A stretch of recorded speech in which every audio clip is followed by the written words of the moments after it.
Hey everybody, what's shaking? Last year in October, just before my competition, I was in this controlled mode of starvation and your brain starts doing weird things on you.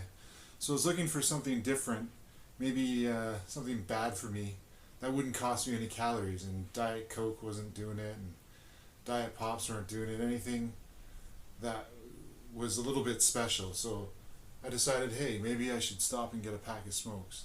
I used to smoke. It was one of the last things I did, one of the last habits I quit before when I got sober, when I stopped drinking. And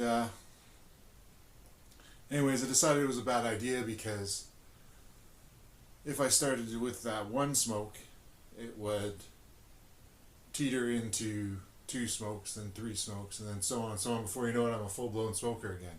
That's just how it works.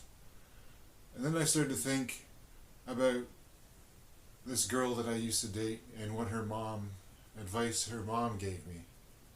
One day we were sitting out there, we're smoking, we're carrying on, this girl and I, and her mom would come and sit down and talk with us. And I said, I know you don't like smoking. Sorry that I'm doing it in front of you. And she goes, oh, that's okay. You know it's bad for you. Kind of joking back. And she said, I used to smoke. She goes, I used to smoke, and I was smoking outside of my church one day.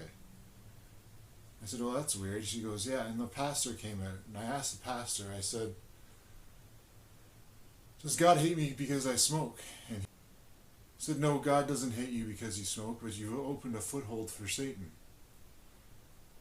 Now both of us and this girl looked at us and she was, oh, she's talking about God again, talking about Jesus, and we rolled our eyes. But then 20 years later I found myself thinking about that. I would have started smoking, that would have been enough of a foothold for my smoking addiction to come back. And who knows, if my smoking addiction comes back, maybe it leads in other things.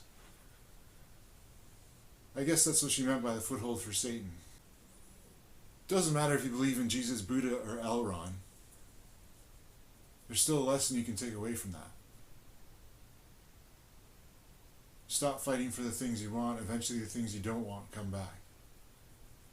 And you also don't know how a word of advice could affect somebody nearly almost 20 years later. Keep it steady.